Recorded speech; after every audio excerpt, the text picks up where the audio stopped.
앞에 있는 성도 한 번 더 인사합니다. 하나님의 은혜와 사랑이 함께하길 축복합니다. 어느 날 메뚜기가 길 가던 하루살이를 때렸답니다. 이 하루살이가 화가 너무 많이 나서 자기 친구 2만 마리 하루살이 친구들을 데리고 가서 메뚜기에게 복수를 하려고 했답니다. 그럼 이 하루살이들이 2만 마리 하루살이가 메뚜기를 딱 찾아가서 딱 포위하고 나서 그 맞은 하루살이가 얘기하는 거예요. 너 이제 마지막 수업만 얘기해. 그 얘기만 들어주고 이제 복수를 하려고. 그러니까 메뚜기가 소원을 말했답니다. 야, 우리 내일 싸우자 했다는 거예요. 엄청 재미난 유머인데, 그죠? 이해가 잘 안 되셨나? 네.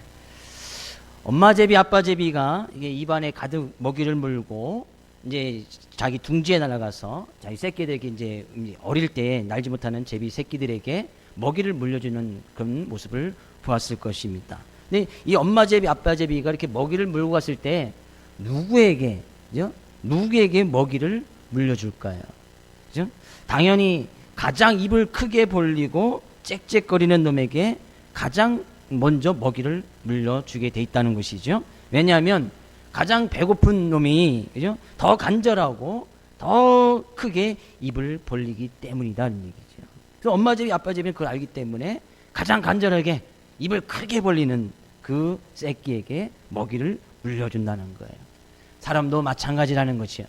이 시간 하나님께서는 우리에게 놀라운 크신 은혜와 사랑을 막 부어주시기를 원합니다. 하나님께서 어느 사람에게 가장 먼저 그 크신 은혜와 복을 부어주실까요? 간절한 마음으로 우리가 입을 크게 벌려 더욱더 간절한 모습으로 우리가 하나님 앞에 나갈 때 더 큰 은혜가 임할 줄로 믿습니다. 그래서 시편 기자는 이야기하는 거예요. 내 입을 크게 열라 내가 채우리라. 오늘 이 시간 그런 간절한 모습으로 우리의 마음을 열고 입을 벌려서 하나님께 주시는 은혜와 복을 받아 누릴 수 있는 귀한 시간 될 수 있기를 주의 이름으로 축복을 드립니다. 그래서 성경권에서는 하나님의 말씀을 양식이라고 많이 비유하고 있습니다.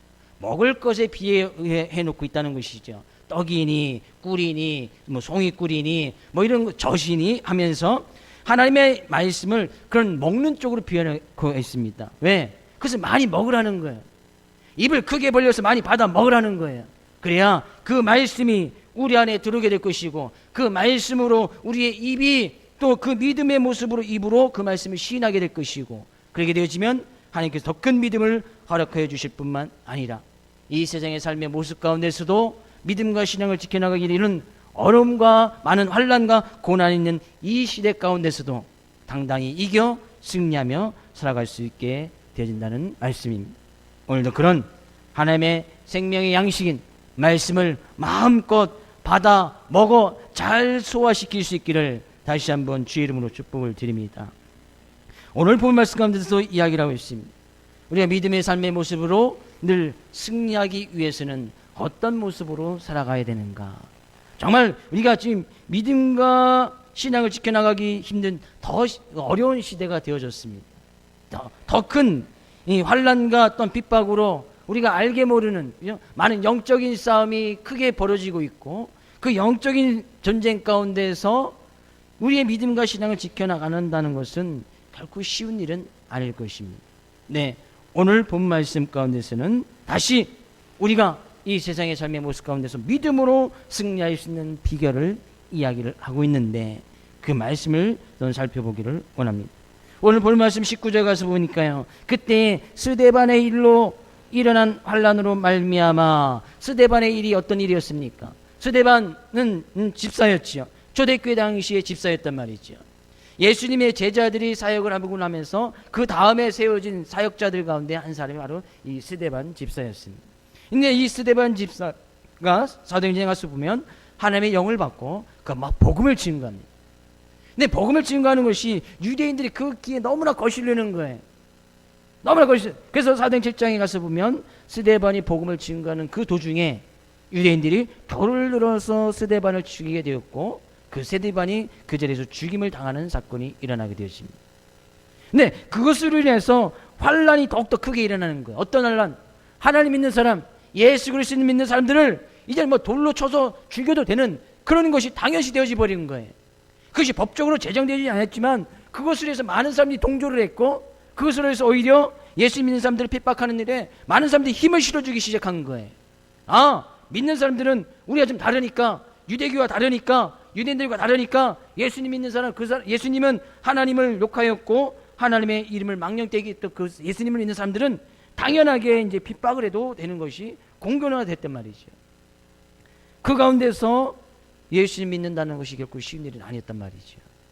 예수님 믿으면 이제 목숨 걸고 예수님 믿어야 되는 거예요. 예수님 믿으면 내가 예수님 믿는 사람이요 하면 사람들이 그냥 돌로 쳐서 죽여도 누가 뭐라고 하지 않는 거예요. 왜? 당시에 가서 보니까 스데반이 돌로 맞아 죽었을 때 그거에 대한 어떤 처벌이 하나도 내려지지 않았습니다. 사람을 죽였는데도 그거에 대한 어떤 이 형의 집행이 이루어지지 않았다는 거예요. 왜 그가 돌에 맞아 죽었는지 어떤 법적인 재판이 열려지지 않았단 말이에요. 그것은 그 당시의 사회 사람들이 그것을 당연하게 여기셨다는 거예요. 괜찮았다는 거예요.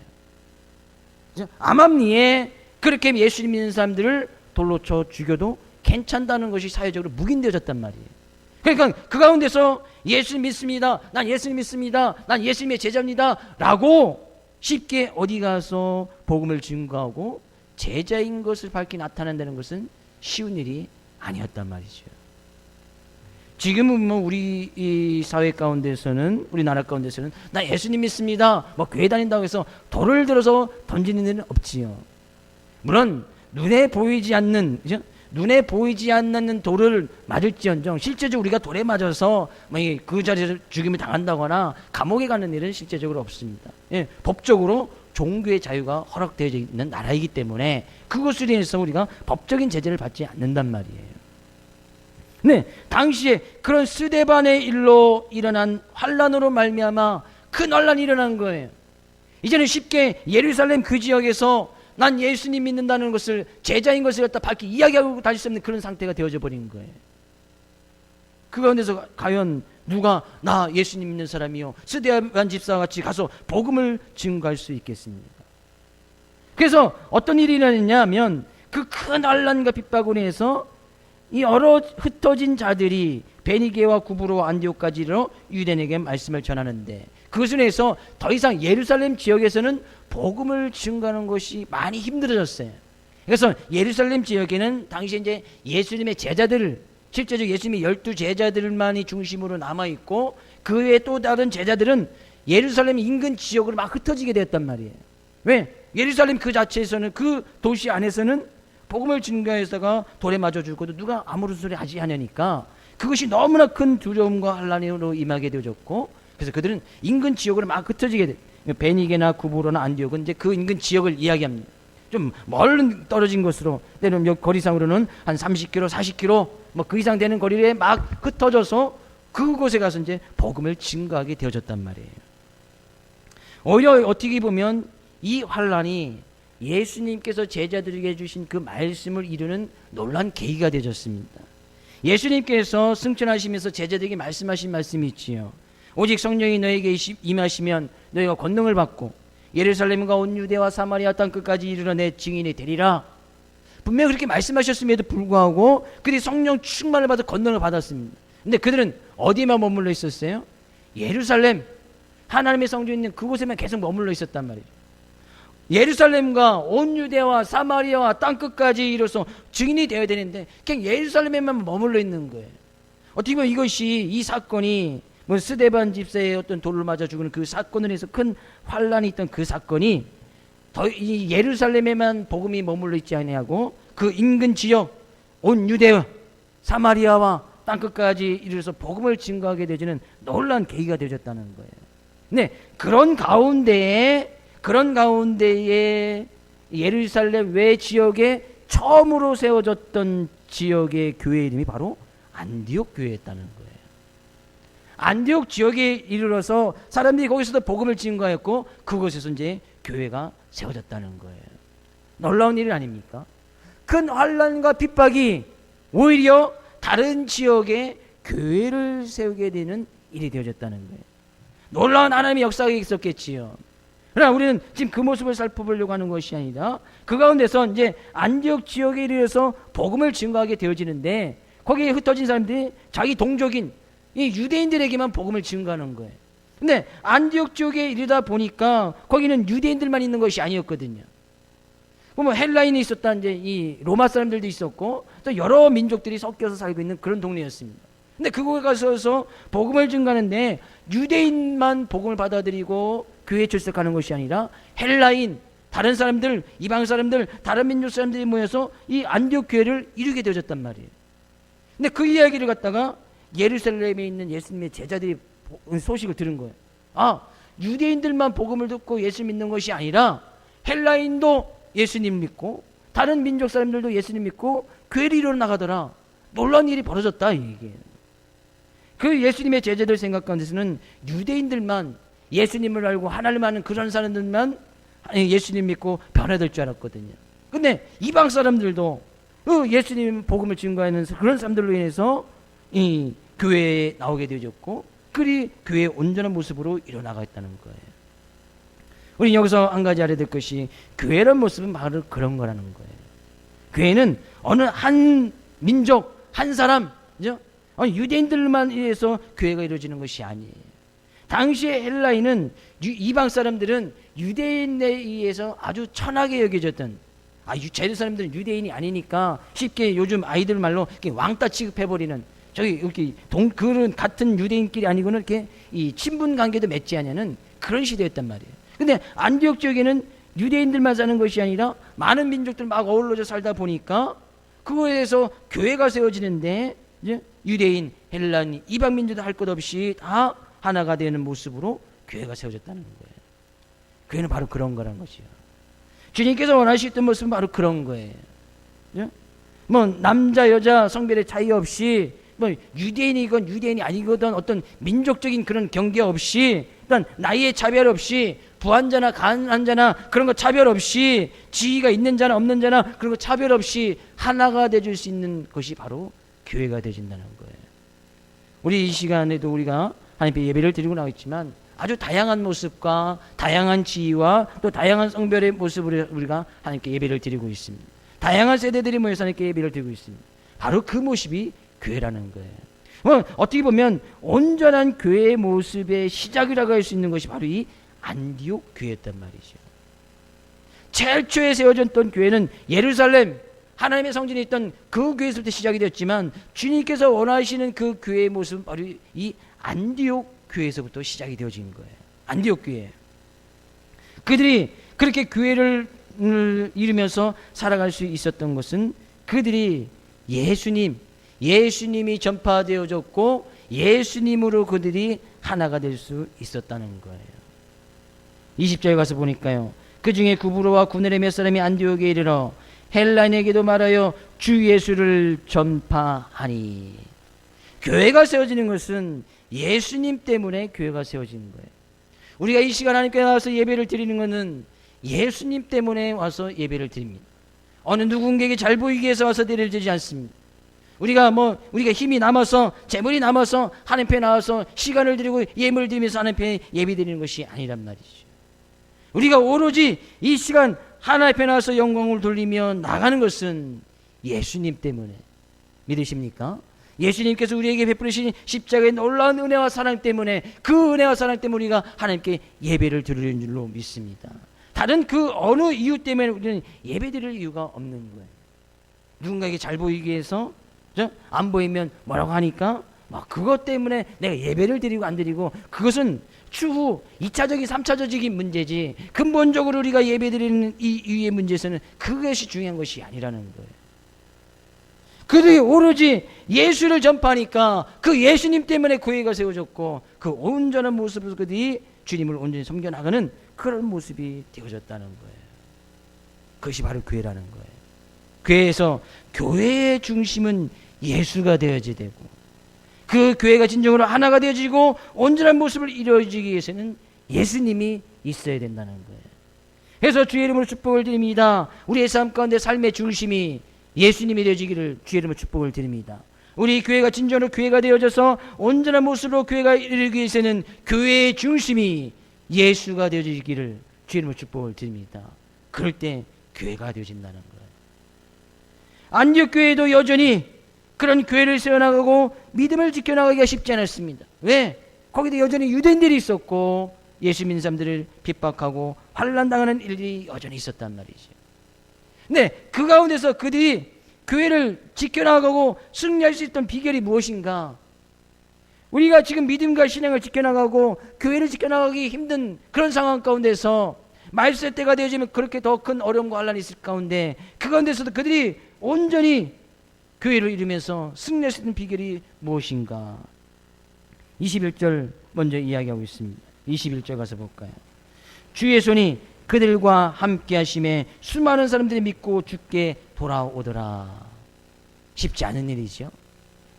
예수님 믿으면 환난과 핍박이 있었단 말이에요. 예수님을 믿으면 돌에 맞아 죽어도 당연시 되어지는 시대가 되었단 말이죠. 예수님 믿으면 직장에서 쫓겨나고, 예수님 믿으면 가정에서 환난을 당하고, 예수님 믿으면 손가락질 당하는 일이 있었단 말이에요. 근데 그들이 오히려 그 가운데서도 예수를 전파하니까 수많은 사람들이 믿고 주님께로 더 돌아오더라는 거예요.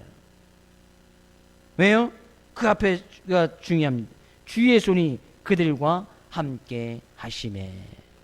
여기서 주님의 손이라고 하는 것은 주님의 보호하심, 주님의 힘, 주님의 능력, 주님의 권능을 이야기할 때 보통 손이라고 이야기를 합니다. 주님께서 그들과 함께 하심으로 큰 환난과 핍박이 있고 믿음을 지켜나가는 그런 상황 가운데서도 오히려 예수님을 믿겠다고, 교회를 지키겠다고, 신앙을 지키겠다고 주님께로 돌아오는 사람들이 훨씬 더 많아졌다는 거예요. 그들이 주님을 믿는데 목숨 걸고 주님을 믿었다는 거예요. 돌에 맞아 죽어도 괜찮다는 거예요. 근데 그런 일이 왜 가능했느냐니, 주님의 손이 그들과 함께 하심에. 주님의 손, 주님의 능력, 주님의 권능의 손이 그들과 함께 하였기 때문에 가능하게 되어지더라는 거예요. 어떻게 보면요, 우리가 믿음과 신앙을 지킨다는 거 내 힘과 내 능력으로, 내가 가진 능력으로 하려고 하다 보면 금방 지치고 힘이 금방 바닥나게 되어 있습니다. 우리의 믿음과 신앙을 지킨다는 것, 주님의 손이 우리들과 함께 해주시지 아니하면 우리의 믿음과 신앙을 지켜나갈 수 없다는 거예요. 교회가 교회대한 모습으로 교회가 하나 되어서 교회의 부흥과 성장을 이뤄나가는 것, 주님의 손이 함께하지 아니하면 이것 또한 불가능하다는 사실이에요. 우리의 삶 가운데 우리의 가정이 정말 주님의 은혜와 사랑 가운데 하나가 되어져서 우리 가정이 행복하고 교회가 행복하고 그 삶은 그런 교회가 되어지는 비결은 주님의 손이, 주님의 능력의 손이, 주님의 권능의 손이 함께 할 때 가능하게 되어지더라는 거예요. 주의 이름을 축복을 드립니다. 주님의 손이 늘 함께하는 귀한 삶의 모습, 귀한 가정 될 수 있기를 주의 이름으로 축복을 드립니다. 우리 그런 모습으로 옆에 있는 손님께 축복해 줍니다. 주님의 손이 함께하기를 축복합니다. 그러면 큰 환난이 있지 않았습니까? 큰 핍박이 있었단 말이에요. 돌에 맞는단 말이에요. 감옥에 간단 말이에요. 쉽게 말해서 내가 가진 것을 잃어버린단 말이죠. 많은 것을 포기해야 되는 그런 상황 가운데 놓여지게 된단 말이죠. 근데 그 모습 가운데 오히려 믿는 사람들이 더욱더 주님을 향하게 되어졌고 큰 부흥과 성장이 일어나게 되어졌다는 거예요. 그런 놀라운 큰 부흥과 성장을 체험했던 사람을 한 사람 소개하자면 창세기 39장 2절 3절 말씀입니다. 같이 읽어보겠습니다. 여호와께서 요셉과 함께 하심으로 그가 형통한 자가 되어 그 주인 애굽 사람의 집에 있으니 그 주인이 여호와께서 그와 함께 하심을 보며 또 여호와께서 그의 범사에 형통케 하심을 보았더라. 뭐예요? 여호와께서 요셉과 함께 하심으로, 요셉은 당시에 지금 노예 생활 가운데 끌려가서 노예로 끌려가서 이 보디발 장군 집에 이렇게 노예로 이제 하인으로 이제 팔리게 되었다. 이제 거기서 이제 마당 쓸고 설거지하는 뭐 그런 아주 이제 이 동물이나 길로 가는 그런 노예 생활이 되어졌단 말이죠. 근데 그 주인이 그 요셉을 보니까 뭔가 좀 다른 거예요. 그러면서 고백한 거예요. 여호와께서 요셉과 함께 하심으로. 요셉은 지금 아주 천한 신분이 되어졌고 노예가 되고 종의 모습으로 살아가는데 하나님께서 그 가운데서 노예 신분, 종의 신분 가운데서 하나님께서 요셉과 함께 하심으로 그가 형통한 자가 되었다는 거예요.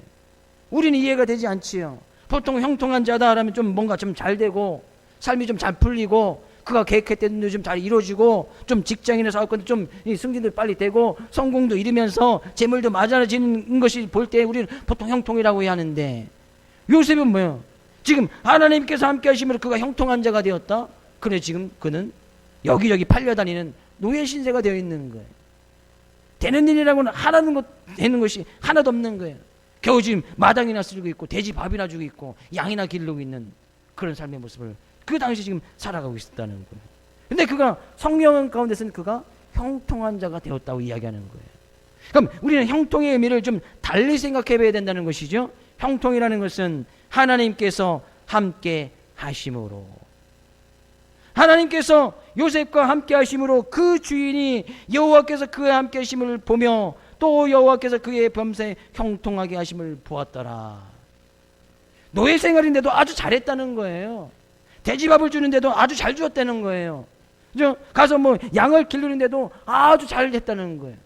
쟤는 좀 뭔가 좀 다르다는 거예요. 다른 노예와 다른 종들과 뭔가 다르다는 것을 이 주인이 보고 이야기했다는 거예요. 그것이 바로 형통인 거예요. 믿는 사람들은 그래서 어디 가나 좀 달라야 됩니다. 똑같은 일을 해도 저 사람은 좀 뭔가 다른데, 같은 직장에서 같은 직원들이 일을 한다 할지라도 예수님 믿는 사람들 좀 뭔가 좀 달라야 되는 거예요. 저 사람은 예수님 믿는 사람이 하는 일은 좀 뭔가 다른데, 그 주인이 보고 그렇게 고백을 했다니까요. 주의 손이 그들과 함께 하심에 좀 뭔가 다른 거예요. 큰 환난과 핍박이 있음에도 불구하고 그들은 꾸역꾸 그냥 교회 나가서 교회를 지키려고 하고 교회를 세워나가려고 하고 믿음과 신앙을 지켜나갔다는 거예요. 그것이 바로 형통이라는 거예요. 삶 가운데 환난과 어려움이 있습니까? 문제가 있습니까? 지금 그건 어떤 문제 속에 가 있습니까? 기도하더라도 기도에 응답이 없습니까? 먹을 것, 마실 것, 어떤 입는 것을 갖다가 고민하고 어떤 근심 걱정하는 부분들이 있습니까? 그것은 우리들이 해결될 문제가 아니라는 거예요. 정말 그런 상황 가운데 하나님께서 함께하고 있느냐? 내가 사망의 음침한 골짜기를 걸어갈지라도 주님께서 함께 하시면 그곳이 바로 형통한 곳이 되어진다는 사실이에요. 믿으십니까? 내가 지금 먹을 것이 없고 마실 것이 없는다 할지라도 그 가운데서 주님께서 함께해 주시면, 주의 오른손이 함께해 주시면 그것이 바로 형통한 곳이 되어지고 그곳에 놀라운 일들이 일어나게 되어진다는 사실입니다. 우리가 아주 넘어지고 엎드려지는 그런 상황 가운데서도 주님께서 함께해 주시면 주님의 손이 함께하는 그곳이 바로 가장 귀하고 소중한 길이 되어진다는 거예요. 그래서 저는 우리 늘 이런 모습처럼 안디옥교회 성도들이 지켰던 그 믿음과 모습처럼 주님의 손이 항상 우리의 삶 가운데 함께하여 주시옵소서라고 늘 그렇게 기도해야 될 거예요. 먹고 마시고 입는 거 하나님 그런 문제 해결해 주시옵소서. 그건 아주 이제 기초적인 신앙의 모습 가운데서 기도할 문제고, 물론 그것도 기도해야 됩니다. 네, 먹을 것이 없어, 아무것도 없어, 내가 예수님 믿으면 핍박을 당해, 환난을 당해. 그러나 그 가운데 주님의 손이 함께 하시면 그 가운데서 놀라운 일이 일어났듯이 하나님 주의 손이 나의 삶을 떠나지 않게 하여 주시옵소서. 주님의 손이 우리 가정을 떠나지 않게 하여 주시옵소서. 주님의 손이 이 교육 가운데 떠나지 않게 하여 주시옵소서 라고 기도해야 될 줄로 믿습니다. 우리 인생 가운데요, 아무리 어려움을 당하고 환난을 당해도 성령 가운데 두려워하지 말아라, 낙심하지 말아라 하는 이유가 있습니다. 왜요? 하나님의 자녀가 사는 삶 그 가운데서는 주님께서 늘 그 자리에 함께 동행해 주시겠다고 말씀하고 있기 때문이에요. 나는 왜 이렇게 잘 안 풀리지? 괜찮은 거예요. 거기에 주님이 계시면 일이 잘 안 풀려도 괜찮은 거예요. 그것이 형통한 곳이니까. 나는 왜 기도하는데 기도에 응답이 없지? 괜찮아요. 기도에 응답이 없어도 그 기도 가운데, 그의 삶 가운데 하나님께서 함께 해주시면 비록 기도에 응답이 없어도 그곳이 바로 형통한 삶의 모습이 되어진다는 거예요. 저는 초대교회 당시에 이 안디옥 교회 성도들이 큰 부흥과 성장을 이룰 수 있었던 것, 그들의 힘과 능력으로 하지 아니었구나. 그 주님의 손이 그들과 함께 하심에 늘 주님의 손을 의지하였고 주님의 힘을 의지하였고 주님의 권능을 의지하며 나갔던 그런 모습을 보았을 때, 우리들 삶의 모습 가운데서도, 우리의 가정 가운데서도, 우리의 교회 가운데서도 주님의 손이 떠나지 아니하는 그런 삶, 그런 가정, 그런 교회가 되어질 때 주님께 큰 영광을 돌릴 수 있는 귀한 삶과 귀한 가정과 귀한 교회가 될 수 있겠구나. 바로 그런 삶의 모습으로 승리할 수 있기를 주 이름으로 축복을 드립니다. 그랬더니요, 예루살렘 교회에서 이 소문을 들은 거예요. 다른 지역에 가서 복음을 주는 건데 거기에 유대인이 아닌 헬라인들과 이방 민족들이 와서 교회를 세워 나가더라. 깜짝 놀란 거예요. 왜? 자기들은 이제까지 예루살렘에 머물러 있으면서 유대인들에게만 복음을 증거했거든요. 그래서 그들이 너무나 의아해서 안디옥에 파송을 보내는 거예요. 누굴? 바나바라는 사람을 안디옥에 파송을 보냅니다. 야, 그 소문이 사실인지 한번 가서 알아봐. 그 바나바가 딱 간 거예요. 와서 보니까 23절 가서 보니까요, 그가 이리로 하나님의 은혜를 보고 기뻐하여, 안디옥 교회 와서 딱 보니까 유대인들만이 아닌 헬라인도 있고 다른 이방 민족도 있고 연약한 사람도 있고 부족한 사람도 있고 상관없이 많은 사람들이 모여서 교회 가운데서 그들의 믿음과 신앙을 지켜나가기 위해서 힘써 나가는 그런 모습을 딱 볼 때 바나바가 은혜가 되었다는 거예요. 그 은혜를 보고 기뻐하였다는 거예요. 그것이 바로 은혜인 거예요. 교회가 진정한 교회의 모습으로 하나 되어져서 믿음과 신앙을 지켜나가는 그런 모습을 볼 때 그 가운데 은혜가 있는 거예요. 그래서 바나바가 너무나 기뻐한 거예요. 하나님의 은혜가 있는 그곳에 기쁨이 있다는 사실이에요. 안디옥 교회의 그런 모습을 보고 바나바가 은혜를 받은 거예요. 저는 우리들의 삶의 모습을 통해서 성도들 간에 서로 은혜를 끼치는, 은혜를 끼치게 하는 귀한 삶의 모습 될 수 있기를 주의 이름으로 축복을 드립니다. 여기 옆에 있는 성도에게 인사합니다. 성도님을 보면 은혜가 됩니다. 사실입니까? 성도님을 보면 분노나 화가 막 올라오는 게 아니고 성도님을 보면 정말 은혜가 되어집니까? 어떤 모습을 볼 때 바나바가 안디옥에 가서 딱 본 것이 뭐예요?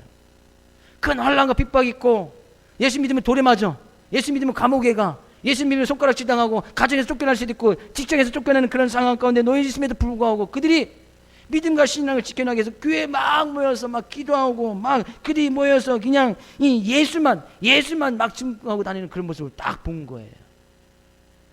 그것이 은혜가 되어졌다는 거예요. 내가 가정 가운데, 옆에 있는 성도들 가운데, 이웃 가운데 은혜를 끼칠 수 있는 모습은 바로 그런 거예요. 내가 부단히 믿음과 신앙을 지켜나가기 위해서 애쓰는 모습을 보여줄 때 그때 비로소 내가 은혜를 끼치는 그런 삶의 모습이 되어지는 거예요. 남들이 하면 그냥 하는 대로, 이리 가면 이리 가고, 남들이 하면 따라가고, 남들이 먹으면 다 같이 가서 먹고, 다 같이 마시면 다 같이 가서 마시고, 절대로 은혜를 끼칠 수 있는 삶의 모습이 안 된다. 안 된다. 때로는 거절할 때는 거절하고, 포기할 것은 포기하고, 어떻게 보면 이 안디옥에 있는 모여 사람들이 다 그런 거 아니겠습니까? 포기하고 거절하고 버리고 때로는 손가락질 당하고 왕따를 당하는 그런 삶의 모습 가운데서도 그들의 믿음과 신앙을 지켜나가니까 우리 그것이 큰 은혜가 되어졌고 많은 사람들로 하여금 기쁨이 넘치는 그런 삶의 모습이 되어지더라는 거예요. 그래서 우리가 믿음과 신앙을 늘 지켜놔서 승리하는 삶의 모습을 살기 위해서는 이런 하나님의 은혜를 끼치고 은혜를 받고 은혜를 끼칠 수 있는 그런 삶의 모습이 되어져야 된다는 거예요. 은혜라는 그 단어 속에서는 여러 가지 의미가 있지만 오늘 본문 가운데 나타나는 이 은혜, 오늘 정말 카리스라고 하는 그 은혜 가운데서는 그 카리스라는 단어 속에서는 힘과 능력이라는 단어가 포함되어 있습니다. 그들에게 오히려 힘이 생겼다는 거예요. 능력이 생겼다는 거예요. 어떤 힘과 능력이 생겼습니까? 큰 환난과 핍박 속에서도 믿음과 신앙을 지켜나가는 그런 은혜, 그런 힘과 능력이 생겨져 버렸다는 거예요. 그러니까 보는 사람이 보고 기뻐할 수밖에 없었다는 거예요. 야, 저런 믿음을 가진 사람도 있구나. 아, 저런 교회도 있구나. 야, 저렇게 어릴 때 큰 환난과 핍박 속에서도 교회를 세워나가기 위해서 힘써 나가는가? 그런 힘이 어디서 나는가? 그런 능력이 어디서 나는가? 그런 은혜를 보고 많은 사람들에게 기쁨을 줄 수 있는 교회가 되어졌다는 거예요. 다시 한번 여러분의 삶 가운데 축복된 말씀을 드리기를, 그런 힘과 능력이 생길 수 있기를 주의 이름으로 축복을 드립니다. 그런 은혜를 구할 수 있기를 주의 이름으로 축복을 드립니다. 그것이 바로 은혜예요. 은혜. 그래서 이 은혜가, 이 힘과 능력이 어디서 생겨집니까? 하나님께서 주시지 아니하면 우리의 힘과 능력으로는 그것을 도저히 감당할 수 없는 거예요. 스데반인 집사가 돌에 맞아 죽는 그 가운데 그의 힘과 능력으로 볼 때는 가서 복수하고 싶고, 누가 나에게 돌을 던져, 나도 가서 돌을 던지면 나는 가서 이제 바위돌을 던져야지, 그런 복수심이 분명히 생길 만도 한데, 스데반은 그냥 담담하게 그 돌을 맞아 죽으면서 저들이 해낸 일을 알지 못한다고, 우리 저희 죄를 용서해달라고 예수님께서 십자가의 상에서 기도했던 그 기도의 모습이 스데반 집사에게도 오히려 있었다는 거예요. 그것이 힘과 능력 아니겠습니까? 그것이 힘이란 말이죠. 그것이 능력이란 말이죠. 남들 아는데 다 끌려가서 힘없는 사람처럼 끌려다닐 것이 아니라, 내가 그 가운데서도 거절할 수 있고 포기할 수 있고 때로는 버릴 수 있는 것, 그것이 힘과 능력이라는 거예요. 우리의 이 힘이 있지 않으면 세상의 삶 가운데서 믿음과 신앙을 지켜나가는 것은 결코 쉽지 않다는 얘기죠. 그러면서요, 바나바가 거기서 보니까 바나바는 착한 사람이고 성령과 믿음이 충만한 사람이라고 이야기하고 있는데, 그 사람이 그 안디옥교회 파송을 받아 교회를 지켜나가기 너무나 힘든 거예요. 너무 이제 교회 사이즈가 많이 커지고 그랬단 말이죠. 그러니까 감당하기 너무 힘들어서 사울, 여기서 이제 사울이 이제 우리가 바울, 이제 사도행전 가운데 변화받은 바울을 이야기하는 거예요. 그 사울을 데려다가 같이 안디옥교회에서 힘써 무리를 가르쳤다. 무리를 가르쳤단 말이죠. 그죠? 그 무리를 가르치니까 그때 어떤 일이 났습니까? 26절에 가서 보니까 26절. 만남에 안디옥에 데리고 와서 둘이 교회에 1년간 모여 있어 큰 무리를 가르쳤고, 제자들이 안디옥에서 비로소 그리스도인이라 일컬음을 받게 되었더라. 비로소 그때 사람들이 그때부터 이제 인정을 해주는 거예요. 뭐라고? 자, 쟤네들은 그리스도인 맞다. 그리스도인이라는 것이 여기 처음 생겨나 계신 거예요. 그들이 예루살렘에 있을 때는, 예루살렘에서만 모여서 그들에게 유대인들께 복음 증거할 때는 사람들이 그 예루살렘에 있는 믿는 사람들 보고 그리스도인이라고 부르지 않았습니다. 근데 그들이 큰 환난과 핍박 속에서 예수님 믿으면 감옥에 가고 돌에 맞아 죽는 그런 상황 가운데서도 믿음과 신앙을 지켜나가는 모습을 보고, 그들이 하나님의 은혜를 구하여서 그 안에 거하는 모습을 볼 때에 다른 사람들이 비로소 그리스도인이라 일컬음을 받게 되었다. 그들 스스로 우리는 그리스도인이라고 이야기한 것이 아니라, 다른 사람들이 안디옥 교회 성도들 보고, 자, 저 교회 성도들은 그리스도인 맞다. 그리스도인이구나. 저 사람들이 그리스도인이구나 라고 칭함을 받게 되어졌다는 거예요. 그럴 때 비로소. 오늘 설교 제목이 그리스도인이십니까? 그런 제목입니다. 그리스도인 맞습니까? 그리스도인 맞습니까? 그리스도인의 삶의 모습으로 삶건데 승리하면서 살아가고 계십니까? 큰 환난과 핍박 속에서도 나의 믿음과 신앙을 지켜나가게 애써 나가고 계십니까? 그럴 때 비로소, 그때 비로소 그리스도인이다. 그때 비로소 사람들에 의해서 그리스도인이라 칭함을 받게 되어진다는 사실이에요. 그리스도라는 이름 쉽게 얻어지는 것이 아니에요. 내가 교회 다닌다고 해서 그리스도인이다 사람이 불러주느냐? 그렇지 않습니다. 교회에서 직분을 받았다고 해서, 직분이 있다고 해서, 목사라고 해서, 집사, 권사, 어떤 장로, 어떤 이 직분을 받았다고 해서 세상 사람들이 저 사람 그리스도인이다 라고 인정해주지 않는다는 사실이에요. 그게 집사, 그게 목사, 그게 권사, 장로 이렇게 이야기하지, 그리스도인이라고 이야기해주지 않는다는 사실이에요. 성경책 끼고 다닌다고 해서 세상 사람들의 친구들이 그리스도인이다 라고 인정을 해줍니까? 그렇지 않다는 거예요. 그냥 교회 다니는 사람, 교인, 점춘 서부교회 그 교회, 그 교회 성도, 그렇게는 이야기해 줄진 있지언정 그리스도인이다 라고 이야기를 하지 않는다는 거예요. 얼마나 많은 예수 믿는 사람 가운데 눈에 보여지기 위한 교인된 모습으로, 그냥 교회 성도의 모습으로 신앙과 믿음을 지켜나간 사람들이 얼마나 많은지 아십니까? 비로소 그때 어느 때요? 목숨 걸고 신앙과 믿음을 지켰다는 거예요. 목숨 걸고 그대 모든 것을 포기했다는 거예요. 돌에 맞을 각오를 했다는 거예요. 직장에 쫓겨날까를 각오를 했다는 거예요. 많은 것을 포기했다는 거예요. 친구관계, 재물관계, 많은 것을 버렸다는 거예요. 심지어 예수 믿음으로 해서 감옥 갈 그런 각오까지 했다는 거예요. 우리는 예수님 위해서 얼마나 많은 것을 포기하고 버리고 나가고 있습니까? 정말 이웃이나 친구들에게, 가족들에게 그리스도인 맞다, 그리스도인이다 라고 그렇게 칭함을 받고 나가느냐 그런 얘기죠. 조금만 어려우면 쓰러지고 낙망하고, 조금만 환란이 오면 포기하고 버리고, 조금만 환란이 오면 조금 그냥 쉽게 믿음과 신앙을 지켜나가는 모습 가지고는 세상 사람들이 그리스도인이다 이야기해 주지 않는다는 사실이에요.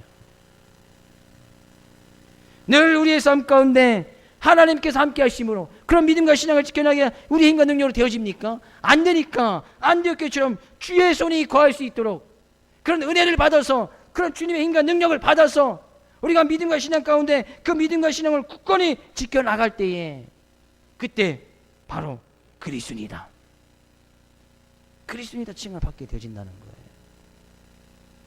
우리는 이 믿음과 신앙을 지켜나가기 위해서 얼마나 많은 것을 포기하고 버렸느냐. 내가 그리스도인이 되기 위해서, 진정한 예수님 믿는 그리스도인이 되기 위해서 얼마만큼 주님의 힘과 능력을 구했느냐, 얼마만큼 주님의 은혜를 구했느냐. 내 힘과 능력으로, 내 가진 것으로 주님만을 섬기고 나가려고 하진 않았느냐. 불가능하다는, 한계가 있다는 거예요. 한계가 있습니다. 우리의 힘과 능력으로 주님 믿고 나간다는 거 한계가 있어요. 어느 정도 될 수 있겠지만 그 힘과 능력 떨어지면 어떻게 할 거예요? 내가 가진 거 다 떨어지면 어떻게 할 거예요? 인간관계 다 떨어지면 어떻게 할 거예요? 그런 가운데서도 정말 내 믿음과 신앙을 지켜 나갈 수 있느냐. 이야기 하나만 하고 말씀 마칠까 합니다. 감리교 창시자였던 요한 웨슬리라는 사람이 있습니다. 아주 이제 종교개혁을 아주 일으켰던 사람이죠. 그러면서 이제 감리교를 이제 출생을 시켰는데, 이 사람이 어느 날 이제 꿈을 꾸게 되었던 간증을 책에다 써놓은 겁니다. 그 요한 웨슬레가 하늘나라 꿈을 꿨습니다. 자기가 막 이제 이 그런 종교개혁도 일으켰고, 또 많이 감리교도 막 이제 부흥성장하게 해서 막 천국에 막 들어가는 거예요. 천국에는 뭐 막 이 성경에 나온 것처럼 황금 뭐 금은 보석이 깔려져 있고 막 그래서 이제 천국에 이제 하늘나라에 딱 도착을 했습니다. 그러니까 천국 입구에서 이 천사가 딱 와서 이제 마중을 딱 해주는 거예요. 그 웨슬리가 너무 이제 자랑스럽게 자기 천국에 왔으니까, 그 감리교를 창시해서 감리교를 막 부흥시켰으니까 이 천사에게 물어본 거예요. 천사님, 세상에서 감리교인으로서 열심히 신앙과 믿음을 지켜나갔다가 하늘나라에 온 사람이 얼마나 많이 있습니까? 라고 물어본 거예요. 천사가 이야기합니다. 잠시만 기다려보세요. 딱 하늘나라 생명책을 딱 살펴, 감리교인은 한 명도 없습니다. 웨슬리가 깜짝 놀란 거예요. 아니 그러면 내가 종교개혁을 일으킨 것이 잘못된 것인가? 감리교의 성도들은 모든 게 다 잘못된 것인가? 그럼 내 신앙이 틀리나? 그러면 장리교, 그 당시에 이제 이 감리교를 세웠고 이제 칼뱅이라는 사람이 이 장로교를 막 부흥시켰거든요. 장로교가 막 탱상이 되어졌습니다. 그러면 칼뱅, 장로교인들이 만든가? 그래서 미리 물어봤습니다. 이 웨슬리가 다시 물어봤습니다. 그러면 장로교인은 얼마나 많이 있습니까? 이 천사가 다시 생명책을 다시 꺼내고 보고서 딱 살펴봤습니다. 미안하지만 장로교인도 하나도 없습니다. 그런 거예요. 너무나 깜짝 놀라. 우리의 종교개혁이 다 실패했구나. 그럼 이 천국에는 정말 천주교인만 있다는 얘기인가? 다시 물어봤습니다. 그럼 천국에는 천주교인만 있습니까? 천주교를 가득 찼습니까? 천사가 다시 대답합니다. 천국에는 천주교인도 없습니다. 그런 거예요. 그럼 도대체 이 천국에는 누가 있습니까? 그럼 유대인들이 있습니까? 이슬람교들이 있습니까? 아니면 다른 종교의 사람들이 있습니까? 그때 천사가 이 조용히 생명책을 덮으면서 이야기합니다. 천국에는 그리스도인들만 있을 뿐입니다. 라고 이야기했다는 거예요. 그리스도인이십니까? 그리스도인을 살기를 원하십니까? 한 주간의 삶의 모습 가운데 그런 주님의 은혜를 구하여 그리스도인의 삶의 모습으로 믿음과 신앙생활 가운데서 승리하며 그 그리스도를 밝히 보여 증감으로 말미암아 사람들로, 친구들로, 가족들로 그리스도인이라 일컬음을 받게 되어지기를 주의 이름으로 축복을 드립니다. 그런 교회 되어지기를 주의 이름으로 축복을 드립니다. 그런 가정 되어지기를 주님의 이름으로 축복을 드립니다.